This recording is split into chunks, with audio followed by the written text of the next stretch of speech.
All right, welcome. Hello, everyone. My name is Stephanie Brown. I am the host of the In Between Artists. The latest episode that just released is with Anastasia, who I've got with me today for our live Q&A and update. How are you doing, my love? Hi, I'm doing really, really well. Thank you so much for doing this live. I think this is great. I'm excited. Yeah. So when I originally, started the podcast, it was a couple years ago now, and everything happens for a reason. So it's been Yeah. nice as to when re-releasing these episodes to just have a touch base. And Yeah. this is definitely something that I'm going to continue because I think it's really great to be an example. Like all of my guests are examples of not just amazing creative careers, but it's a nice touch base to be like, where are you at now? And how are Yeah. things going? And hopefully, like, they're on an exponential growing track Yes. going upwards. Yes. But yeah, so tell me, how have things been? I know that you're still with Bright Agency I and you seem to am. be thriving. So yeah, let us know what's up.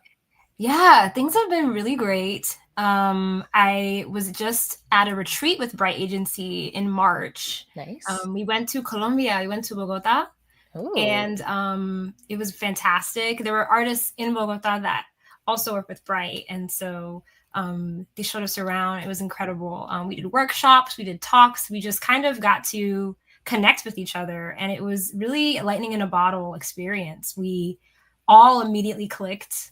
There's like 20, maybe 15 or 20 of us, and it was just so we were just so hungry for that connection because all of us are scattered around, the world, honestly, and our work can be kind of isolating. It's not a collective group of us collaborating on a book. It's often just us, and we're just doing the art for the book, and, yeah. and it's just me here in my studio. And so we've all missed that feeling of like being a part of a work family, and the retreat kind of gave us that experience again, and gave us friends and who understood our experiences, and who we could be like, oh man, when client does this, what do you do? We're like, oh, I hate when this happens, and do you experience that? It was really, really great. It was great to connect with other agents. It was great to talk to some of the pros they had. They Mm, had two people. They had from like an art director and an editor from a publishing nice. company, so that they could talk to us about how it looks from their perspective, so we could get Yeah. some more information for how their side of things is, and we told them how our side feels, and it was perfect. It was great. Come on, Bright Agency. I I feel like the know. more I learn, I'm And just like, my agent are these Alex standard? is the one who kind of spearheaded it, and it was phenomenal, and I can't wait for the next one because I want to go again. Yeah. Is this Don't something know that they where, but I'm did? excited. Is this something that they do often, or is this a new initiative? It was the first one. Yeah, Ooh. like Alex was like, I have an idea. And it was very much this spontaneous, you know what? Let's just do it. And we were the happily the guinea pigs. We were just Oh, like, for sure. I'm so excited. Let's go wherever we're going. And she was like, so it's Colombia. And I'm like, I'm there. Nice. So yeah, it was phenomenal. But yeah, it was the first one, and the first of I hope many. So yeah, it's been great since. And Kudos to them. I think since we talked, I work part-time. I work 2 days a week at a bookstore. It's called Back in the Day Books, where I'm at. It's in Dunedin, Florida. Bo Rushing is the owner. He's great. And I work there, and I get to connect with the kids, and and my books are in the store as well. So I sign them. I'll take pictures with children sometimes. The parents are really excited to talk to me. Oh, Other artists, other authors, aspiring authors talk to me. And so I've had a spotlight on me. I've had a spotlight on the store since then, when people interviewing me about my job, my day job, and also my moonlighting at Back in the Day. So yeah, that's been my update. It's just still working on I books all love the that. time, and it's been fantastic. I do want, you've told me this before, but I do want to kind of revisit this conversation about why you started working at the bookstore. Oh yes. Because this is not a need, this is a desire. Yeah. Yeah. So I started working at the bookstore because I was feeling that disconnection from my target audience, which were young children reading the books, and just people who appreciate books and who like books.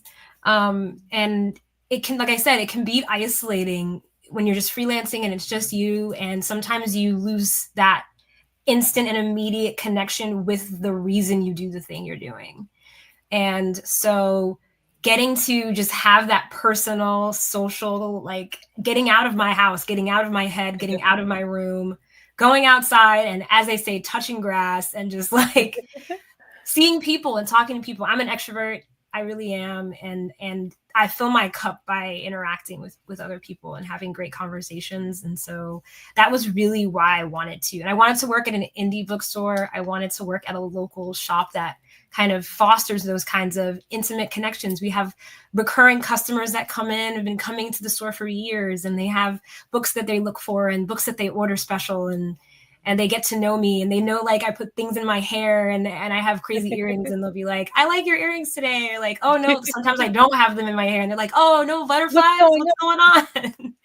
So it's really, really great. And it's been great for my mental health. It really has to do that. So yeah. I love that. It's beautiful. How many years has it been now with Bright Agency? With Bright, it's 6.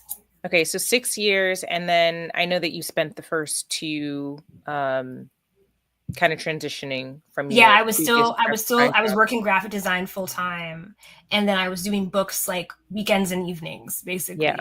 And now it's flipped, where Yes. that's the primary thing.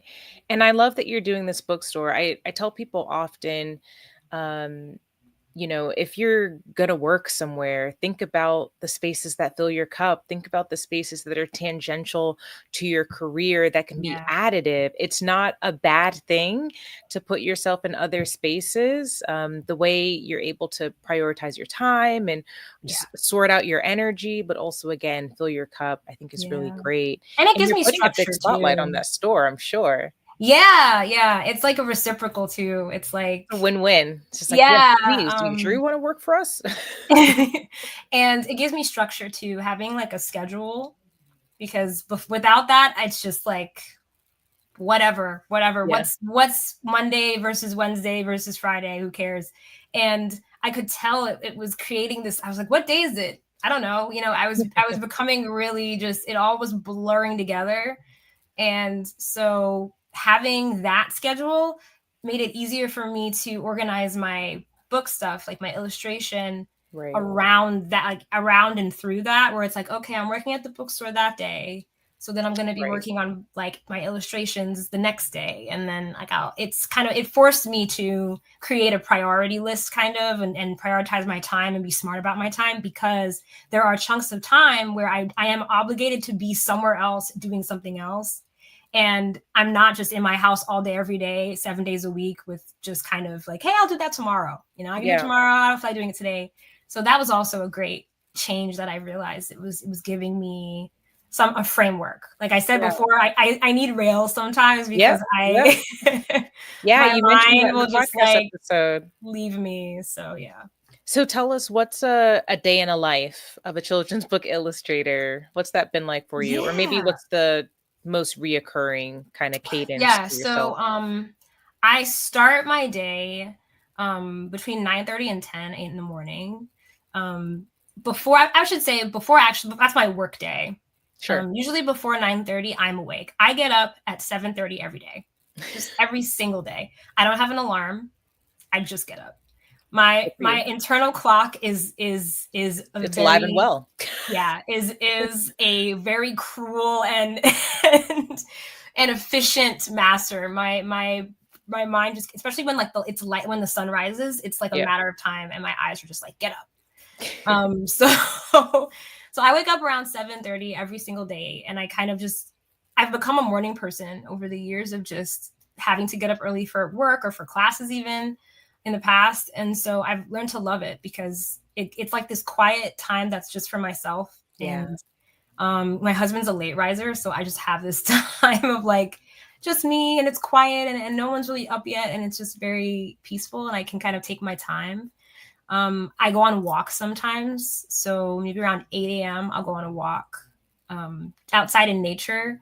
I do that maybe like 2 times a week, 3 times a week if I can. And that's something that it regulates me. It helps me keep healthy. Again, it's going outside and touching grass. It's like reminding myself, hey, the world out there is beautiful, and don't panic, don't freak out, don't stress. Like, it's okay. Yeah. And then I'll come inside, I'll hydrate, I'll make myself something to eat. And then, so it's been like, at that point, it's been like an hour, and that it's around like 9 o'clock. Between 9 and 9:30, I'm starting to gather myself for working. If I'm not going to the bookstore, that is. If I'm just in my studio for the day working, I have my own studio. This is my studio that I'm in. This is a separate. This is my room. My husband has his own space. I have my space, and that was important to me that I have a space for working. Yeah.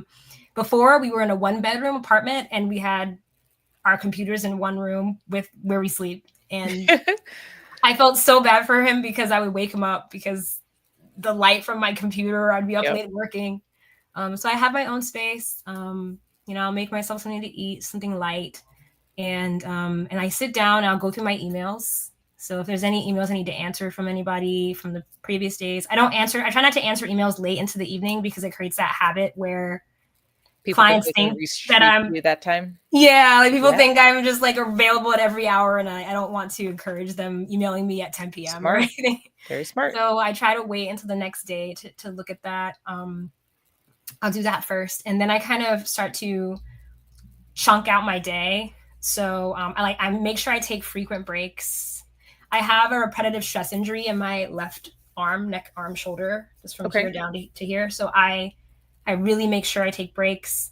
I have a standing desk now so that I can stand up and really like make sure I'm not sitting too long, just taking care of myself. But I'll usually work from around like 9:30 to 11:30, and then I'll take a break until noon. And then I'll make from like noon again to like 2:30, and then I'll eat. And then I'll eat, and then I'll take even like a longer break, like a maybe like instead of 30 minutes, it's like an hour and change. I'll make myself lunch. I'll watch a show.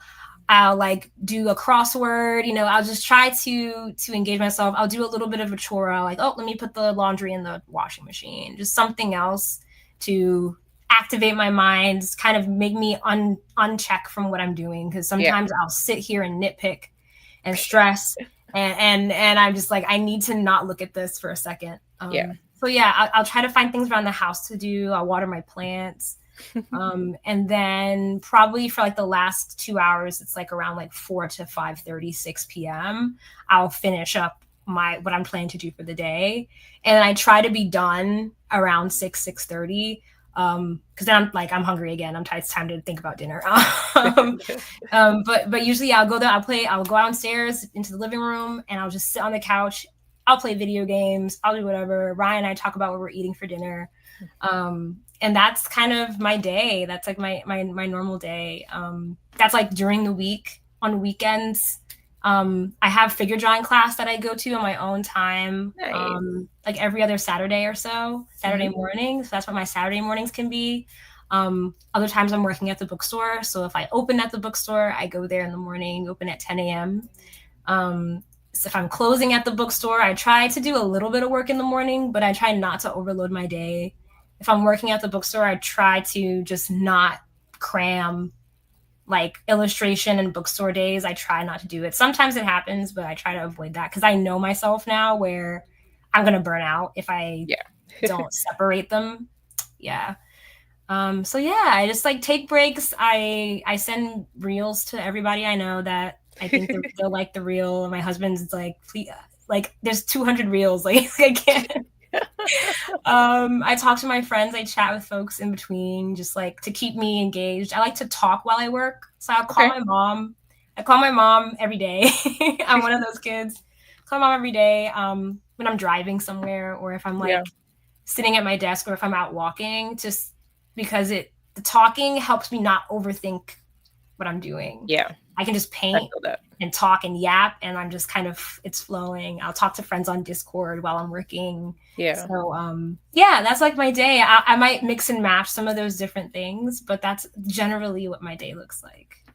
How many projects at a time are you being assigned with Bright Agency? Like, is it one at a time? Do sometimes they overlap? What does that look like? Often it's more than one. Okay. Yeah, I think the most I've had is 4. Okay. Maybe even 5 at one point. What do you got going Um, on right now? How many? right now I have 3. Okay. But well, I had 4 at one point. And it was 2 with Bright and 2 just commissions, like separately. So I do commissions, and I've done work separately from Bright. That's like Okay. my own, thing. I don't always just do book illustrations. Like I also do concept art Okay. and do like commission paintings for people or things like Nice. that. I've done logos for people as well. I pro bono, I do resume design for people who are just looking for Ooh, work and they're trying to, that's my thing that I do for free. I do not charge for that good to anymore. know. People feel uncomfortable with that sometimes, and I get it. And I say, you can tip me if you want to tip me, but I am not It's your charging. gift to the world. Exactly. Yeah, that's I reached beautiful. a point, yeah, in my career where I feel weird taking money when people have come to me and expressed like, I'm trying to find a new job, and money is this, and it just feels like it doesn't take me that long at this point. I have enough graphic design expertise to I can quickly really Whip it snatch up out. someone's resume, reword it, add colors, add some pop on there. And I don't feel like I need to charge for that at this point. I feel better just having that be a gift to the folks that come and need that. That's so good to know. I'm gonna keep you in mind Oh when people yeah. come to me wanting like resume support. It's like, I got the girl for you. Yeah, definitely send them my way. So yeah, so right now it's 3. I recently wrapped one that it wasn't a full book, but it was through Bright, and it was like kind of a rush situation. Okay. But and that happens sometimes, and I'm never forced to take on something. It's just like, hey, here's the situation, here's the project. They asked if you would like to do it. I don't have to. I can say no. But depending on the topic and depending on the premise, I'm just like, yeah, I can do it. I can fit that. We'll make it happen. So So are yeah. people able to specifically request you? Like someone can go to Yes. Bright and be like, hey, we Yes. want Anastasia. What does that look like? Or how Yeah. So often, and how often has that happened? yeah. So in the beginning, obviously I wasn't known. So not very often. I say now a lot of the time, most of it is specifically them asking for me. Nice. So How does of that course, feel? yes, it feels so good. It's really like I learned the difference over time, where in the beginning I was just like, yeah, whatever I can do. But it it's a bit of anxiety there. And of course I have an anxiety disorder that I have to navigate, where certain things will cause me to become extremely anxious, more than I should be. And when someone asks for me specifically, that alleviates, it makes me feel like, okay, they know my work, they know what they're getting, and they're not gonna find me lacking because they know what I'm giving. Sometimes when a client is just picking from a group, and they're just like, oh, maybe I was the most available, maybe the person they wanted couldn't do it, and I would never know that. But there are people who will just specifically ask for me, and my agent Alex will tell me. She'll say, Nice. hey, this came by my desk. She'll say like, oh, they saw your work on the bridges you rebuilt, and they really like that. So they So want you've to got work a with frame of reference of like yeah, what made them want to pick and you. that That's gives me some comfort, where I don't think that the client I don't have to build as much trust, where they don't have to be like, can she do this? We hope she can. like, period. She's got it. Yeah, they're just like, oh my gosh, we're so excited. We wanted to work. Like I've had clients say like, we wanted to work with you so bad, and we're so glad that you could. And I'm just like, oh, like that really that's like the sweet spot right there, when it feels like the publisher and the art directors really were like, we fought to get you on this, like we really wanted you to do it, and we hoped that the scheduling works, because they don't always know if my schedule is suitable for them. I could be working on a bunch of other things, and I'm just like, I'm so sorry, I can't. Right. So when that happens, it feels really special, because it means like they fought for me. So I feel, I feel taken care of in that. And it makes me want to do incredible work for them, to honor how much they fought for me. So no, that makes total sense. Now, when this episode dropped, you had a lot of amazing people in your network showing love in the comments. And we did have some questions. So I do want to squeeze some of those in to make sure Yeah. that I don't miss them. All right. So, first one is, what was your favorite fairy tale as a child? And do you have any plans on doing your own version at some point? Or how would you change the plot of your favorite fairy tale to make the quote unquote princess the hero? Yeah. That's such a cool question. I love that. My favorite fairy tale as a kid. That's hard. I loved books. I loved books. I read so many books as a kid. And I think when it came to fairy tales, I read less fairy tales than I watched. I Mm, loved animation. It's part of what, like, books and animation is like why I became an artist. Like those two influences combined. Um so fairy tale wise, this is like not classic at all. I feel like it's not like I love Disney. I loved Disney, but I would say my favorite fairy tale, if it fits, it was um My Neighbor Totoro. okay.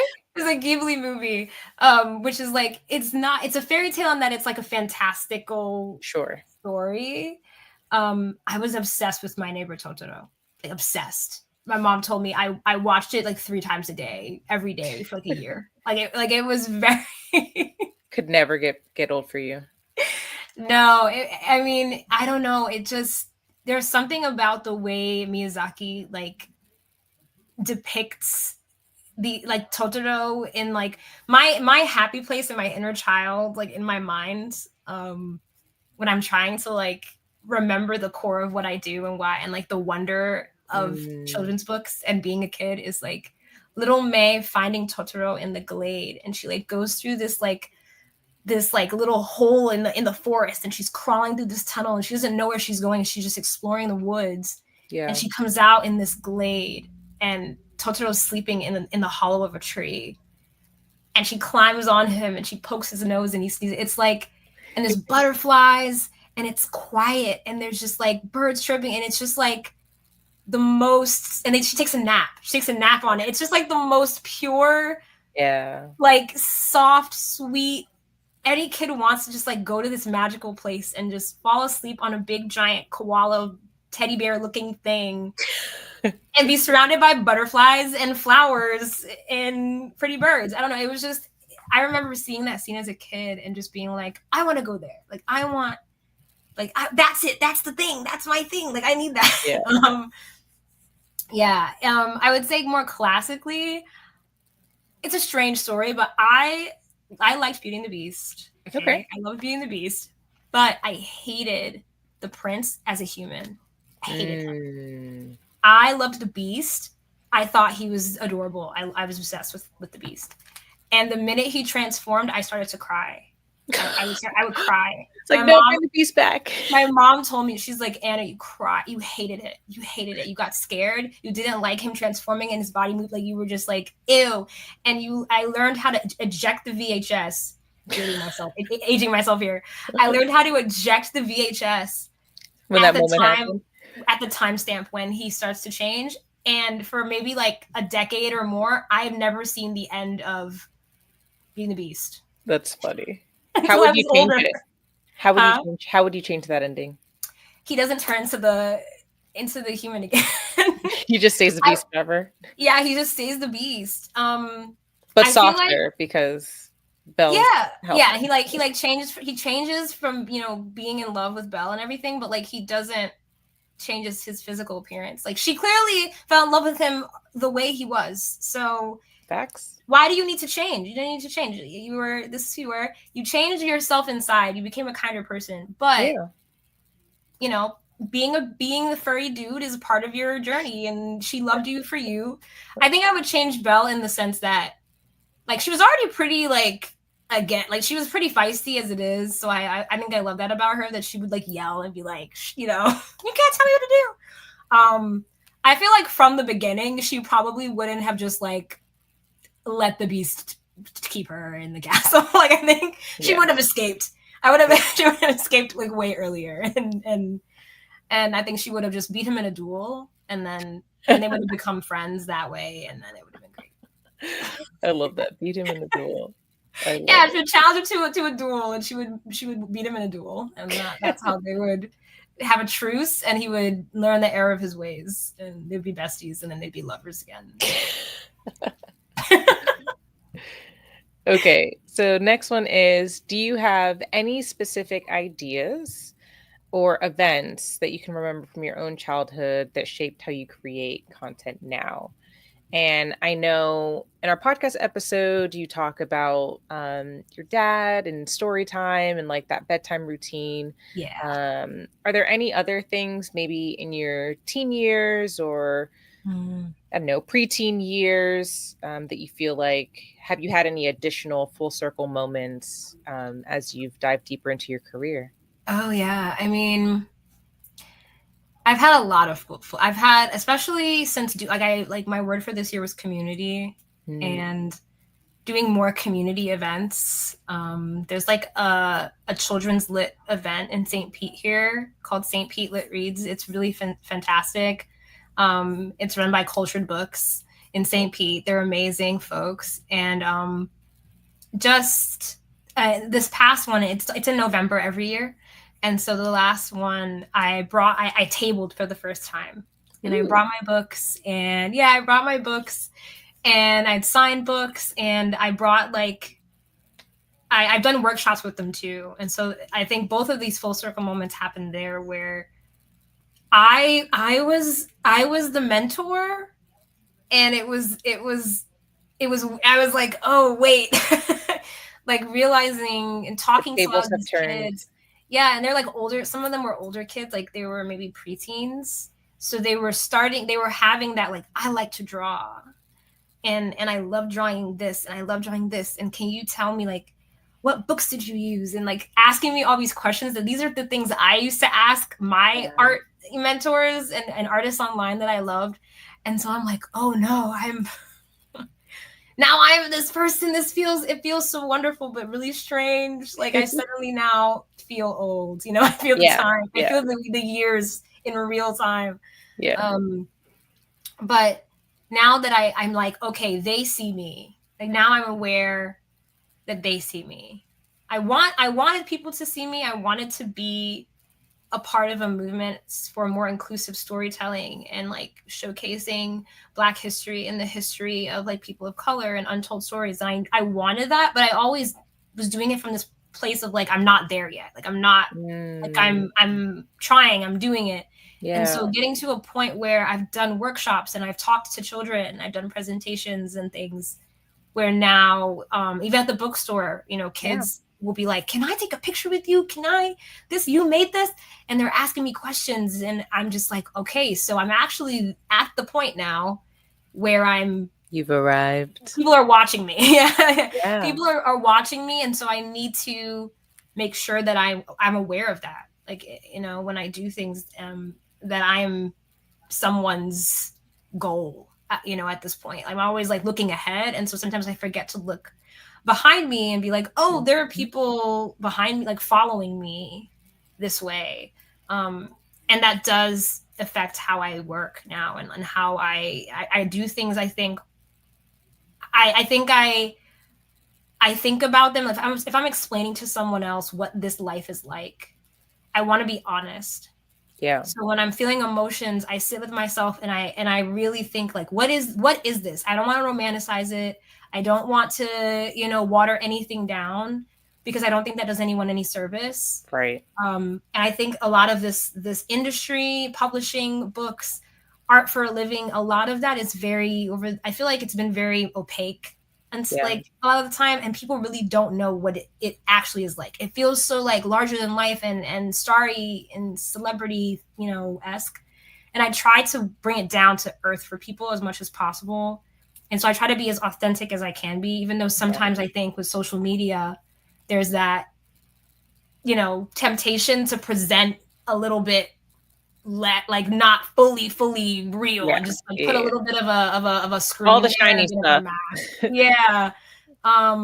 And I just don't want to do that, because I feel like that just continues that stigma feeling of like, oh, I don't look like that, I don't act like that, I can never do that, because Anna's always happy, Anna's always got this going on, or Anna's always here and there. And it's like, some days I'm just feeling bad. Like, some days at the event, the ceremony, I was in New York to receive an award for a book. Me and the author Ooh. Kai of Bridges You Rebuilt, we received the Living the Dream Award in Manhattan Country School. So Wow, yes, congratulations. thank you. Yeah, we there were 10 books, and our book was picked as the winner. And so we spoke to a gymnasium full of fifth graders, and Wow. they had been reading our book, and they'd been presenting stuff about it and all the other books, and they'd been voting. And so one of the children asked, he said, "It sounds like you both enjoy what you do. Is there ever a time when you don't love what you do?" Mm. And I love talking to kids, Question. because they're so much smarter than people think. And Yep. I was like, that's such a good question. I love this question, because it's that opaque like thing where people feel like, so like, do you have to be perfect to do this? Can you never have a bad day? Like, if I get stressed or sad, am I going to fail? It's that feeling of like, when you see people posting online, or you see them at events, it just feels like they're so put together. Mm-hmm. And so I was like, we were both like, absolutely, we have days where we don't like what we're doing. We have days where we're feeling sad or depressed or uninspired. We have art block. We're doubting ourselves. We're second guessing. We're overthinking. Absolutely, that happens. And how And are you working through it anyway? yes, and then you Yeah. do it. And I was like, and look, and we're still here doing this. So if that's how you feel, that doesn't matter. That does not Yeah. disqualify you from anything. All artists feel this. That's just, like, the secret's out. All of us have imposter syndrome. All of us are panicking. Like, We're so on yeah, fire, but we're doing it anyway. doing it scared, that's the thing, is just do it scared. I guess that's the Yeah. upside. Having an anxiety like disorder is that I do things scared every day. So I'm just like, I'm used to being afraid. It's just I still do it anyway, Yeah, basically. but I think that's the key, right? Like you are that living example of that, whatever it is that you're going through, experiencing, whatever disorder you may or may not have, like you don't let it disable you, right? You don't let it keep you from moving forward. You find a way to work around it. Yeah, And that's I really appreciate you are authentic. I think you're an incredibly authentic artist. I think you're super transparent. I love just observing and learning more about your career path and yeah, also how you're positioning yourself to give back. We're of the same age group, so I yeah, do think it's kind of a credit to technology, and also the idea that like yes, art school was always a thing, but it was really far and in between, right? So we yeah, definitely are a part of an age group where going to art school was more accessible. It was becoming, I don't want to say more common, but there were more people in your yeah, circle or in your community who maybe have encountered that. And because of that, what I have found when teaching youth in particular is that these parents have no idea, right? So they might yeah, have a child who has an interest in the arts, but they don't know like how to break it to them like, baby, you can't do anything with this, right? yeah, But they don't necessarily want to say that. yeah, yeah, So I always find that parents are really eager and excited to see a young person doing this thing, making a career out of it. Like my husband's a comic artist, you know, he was a sequel yeah. major. When kids hear like you got a degree in comics, I know. like their eyes are like falling out of their head like what? And same with like photography, especially because we have phones with cameras Yeah, everywhere that also can kind of dilute the art form where people think just like, well, why would you do that? Like, what are you going yeah, to do a degree with that? But we're living examples, we're testimonies. yeah, um, so very exciting to see you on the other side of that table, signing mhm, the books, being the person in the photograph, not asking for the yeah, photograph. yeah. How are you taking the time to just like give yourself your flowers. Like this award's a big deal. Yeah. I always like I try to like if I when I actually talked to my husband about this because what ends up happening is like I work on books well in advance, obviously, of their release. So like I might be done with a book. Like there's a book that I have coming out in October of this year. I finished that book like I want to say maybe it was like fall like a year ago. like like maybe like just before fall of 2024. Oh wow. So it's like by the time sometimes like I've done it, I've stressed, oh my gosh, and then I'm on to the next thing, and then the next thing, and then the book will actually come out, and everyone's like, "Wow, your book is out," and I was like, "Oh You've already put that to bed in your head. Yeah, like it's like yes, that's right, I did do that, and that is a good thing, and I should be proud." Like it's like I have to remember, like yes, you did that, and it's a big deal. Yeah. And people are it's just like you did that a year ago and you just moved on to the next thing because I can't talk about it. Yeah, like when I'm working on the book, I can't like share, until the book is out, I really can't share anything. Right. So unfortunately, it creates that delayed like celebration where I can't really outwardly be like, guys, look what I made. I have to have that intrinsic reward and like private with my husband and be like, look, and like my mom, like, look what I did.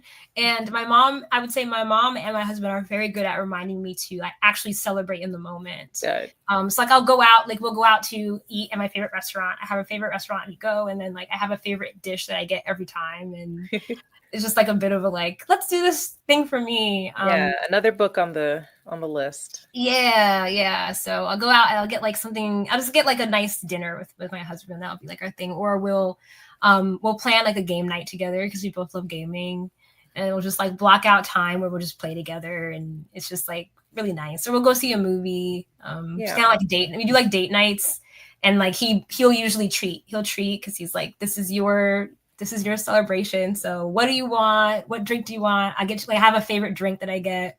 So yeah, I try to make time to, even though no one else can hear the cheers, I'm just like, yay. That's great. Yeah. All right. One other question we had. What are your favorite tools? I'm assuming this person's probably referring to like illustration tools, drawing tools. Are you working digitally? Are you working on paper? Combination? Yeah. What are you using? So for children's books, I work digitally exclusively. And that's because that's an option. A lot of the times the way it works with publishing and changes, it just makes it very simple. Like, because sometimes a client would be like, can we change all the red things to blue things? Or like, can we like move this up and behind and can we separate this character away from the background? And just like certain things like that for marketing, for like testing different covers, different color schemes. It's just at this point, it's industrious. It's more convenient. It's more hide a layer opposed to getting out your scissors and or X-Acto knife. And digital, I mean, I've been working with tablets for a long time. I'm traditionally trained. I still work traditionally, but what I've done, at least for me, it's like traditional work is mine. Like it's something that I do that's just for me. And the digital stuff, I do personal pieces digitally, but I also do all of my work digitally. But when I'm doing tactile illustration, that is just for me. So that's like when I go to figure drawing, I use charcoal. I love dry media. So I love charcoal. I love pencils. I'm trying to get more into wet media. I'm like, I don't have the brain for it. And I have to battle my brain with wet media because I'm kind of a control freak, and watercolors are just like the opposite of control. So maybe that's what you need. I'm like, I want to loosen up. And so I've been trying to experiment more with wet media just in my own time. But yeah, charcoal is my favorite. I love it. Like Conte crayons, pastel. Like I just love dry media. I love the way it feels on like newsprint, and just like the texture and just like, I just love it. I love smudging it with my finger, and like, do shadows, and so it's like this whole body thing for me when I get to go do that in the studio in St. Pete. They have the models come in, and I just get to I turn off the critical brain. I turn off the like Anna the professional brain, and I'm just doing something that feels good and is fun. Yeah. And yeah, I put a charcoal in my hand, and I'm just gonna start like feeling myself a little bit. I love But it. yeah, digitally, I love my tablet. I have a What kind of, Cintiq. oh, I was just going to ask if you answered the question. Yeah, I have a Cintiq, Cintiq okay. here on my desk. And then yeah, it's not a full Cintiq. It's like just a display Cintiq. So Okay. I have it hooked up to my desktop monitor, and so I have two monitors. I have a double monitor with my Cintiq here, and then I use Photoshop to illustrate my books. Okay. Sometimes I'll use Procreate. I'm like using Procreate more. Unfortunately, Procreate has just more limitations, like the layers. It has layer limitations, which is like, dude, I have like 100 layers on a project. I can't. They'll be like layer limit reached, and it's like 28 layers. I'm like, dude, I need like 50 more of Not these. even halfway done. Yeah, like bro, I need way more separation than this on this particular thing. So but I use it for sketching a lot. Okay.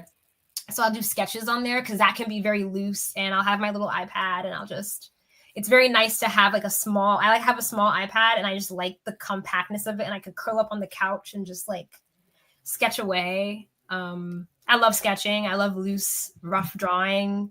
I love impressionistic painting. So like anything with like mark making, I just like that.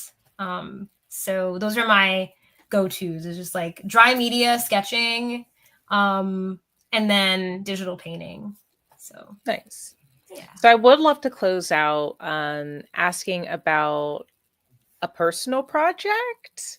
When are we going to get another creator own by Ooh, Anastasia? yeah. So on the retreat that I was doing, I had like a manuscript that I like they asked us like, hey, have something like like you're gonna have a one-on-one with like the art director and editors that we're having come to like just talk about your thing. So we sent it ahead of the retreat so they could look over what we sent. Nice. And so I have a children's book that I've written and writing, still editing, and I've started sketching and illustrating.